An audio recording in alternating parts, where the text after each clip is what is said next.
Hi అండి అందరికి weekly once 10 డేస్కి ఒకసారి బయటకు వచ్చి పిల్లలతో లంచో డిన్నరో చేస్తూ ఉంటాం. మనం పే చేసే 100-200 రూపీస్లో నుంచి ఒక 10-20% బయట వాళ్ళకి ఫుడ్ పెట్టిన వాళ్ళం అవుతున్నామంటే చాలా గ్రేట్ కదా, అది కూడా మనకే తెలియకుండా.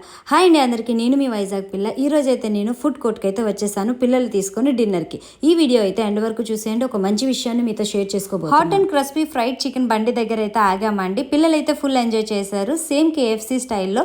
టేస్ట్ అయితే చాలా అంటే చాలా బాగుందండి. వీళ్ళ దగ్గర మెనూలో ఉన్న ఐటమ్స్ అన్ని కూడా బిలో 200 రూపీస్ లోపలే ఉంది. టేస్ట్ లో మాత్రం ఎక్కడ కాంప్రమైజ్ అవ్వలేదు. ఫుడ్ మొత్తం ఎంజాయ్ చేసిన తర్వాత బిల్ అయితే పే చేయాలి కదా. బిల్ పే చేసేటప్పుడు నాకైతే ఒక మంచి విషయం అయితే చెప్పారండి భయ్య. నాకైతే చాలా బాగా అనిపించింది. మనం పే చేసే 200-300 ఎంతో కొంత, అందులో నుంచి అతనైతే 10-20% ఆర్గనైజ్ కి, అనాథ శరణాలయానికి అండ్ గోశాలకి డొనేట్ చేస్తారంట ఎవ్రీ మంత్. నాకు ఈ విషయం తెలిసిన తర్వాత మీ అందరికీ షేర్ చేసుకోవాలనిపించిందండి. అందుకోసం ఈ వీడియో అయితే తీశాను. టేస్ట్ అయితే చాలా బాగుంది. ఓన్ బిజినెస్ పెట్టి ప్రాఫిట్స్ చూసుకుంటున్న ఈ రోజుల్లో ఇతనైతే ఇలా మంచిగా ఆలోచించారు కదా, నాకైతే చాలా బాగా అనిపించింది. ఒకసారి వచ్చి ట్రై చేయండి.